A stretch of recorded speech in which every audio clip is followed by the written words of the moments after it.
Hello, Mr. Africa. I can appreciate the fact that you said you would pay me back. I appreciate that, but I need to see action with that, and I need to see progress with that. You've told me a lot of believable things that turned out to be lies. So I do appreciate you telling me that you would give me my money back, and I just like to see it happen.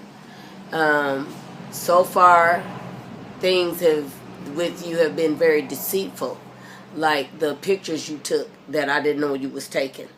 And I want to say to young women out there everywhere, be very careful when you're getting to know someone online, because what you don't know and what you can't hear when you're being very passionate about getting to know them is that they may be taking pictures of you, okay?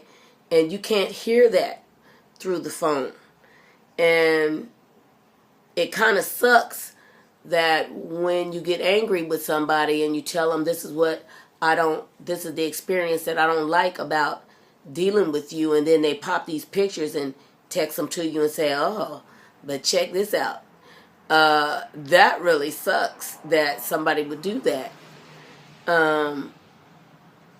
So my warning to women everywhere, be very careful, because when you're getting to know someone and they are coming with a deceitful behavior that you didn't even expect was coming,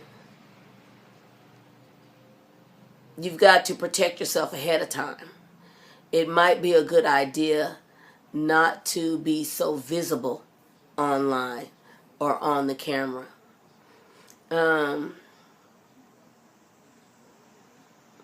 it's sad because, as I talk about this person on YouTube or social media, I'm always realizing that I'm not his dream of a woman, because from what I have seen of the posts of the women that he has posted and was proud to say he was next to, they've looked a certain way.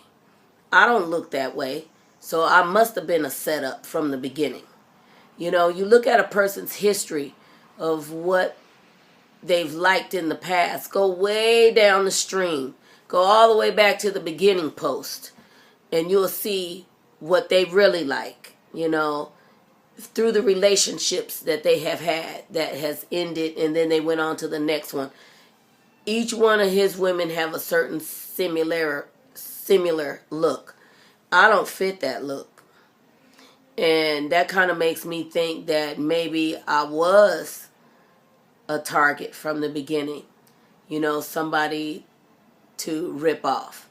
So when you said you'd pay me back, and you did tell me that, I'd like to go ahead and believe that with action. I can't believe anything until I see action.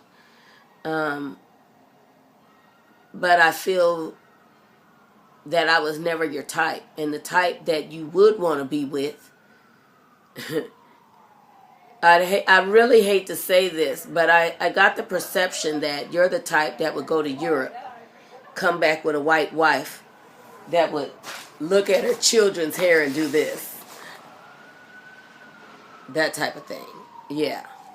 And then you'd be so proud to walk down the street with your white wife and your runaway looking slave children and think that you got the bomb of everything except care for your children's hair, And it's sad to think that there's women out there that want you guys. They want to be with you guys, but they don't think enough of your children to even comb their hair. They look at them like that, and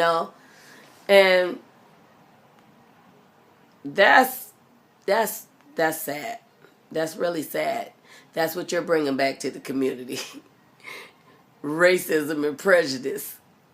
You should have left that over there, really. And we're going into some bad times. You should want to do better than ripping people off. because some really bad times are coming and America's setting up for it.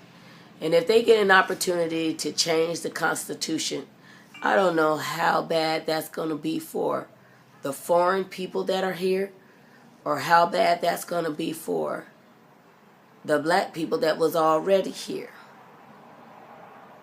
And I see this in the black culture a lot, where when people get a lot of money, you know, they tend to go left with dating basically out of their race. Not that they have to date inside of their race, but they make a strong effort to go opposite, it seems to me. And then come back with women that look at their children's hair like this. And that's really sad, and you guys should be doing better than that. If you're running from your communities, you should be looking back at your communities and trying to see how you can correct something over there so it'd be worth staying. Because when bad times come to America, people might have to work together in rebuilding their communities. We don't know how this thing is going to turn out. If money is not distributed to this state for social programs, that's going to fall on the hands of the rich that's in our state. Most of these people are white, okay? I don't know how many of them are Christian, but it's going to take some money outside of the government to survive. And in the black community, I don't know how good that's going to be for them if most of their rich is running off to marry some white folks that come back and touch their children's hair like that. That's actually pretty frightening. You guys think about that.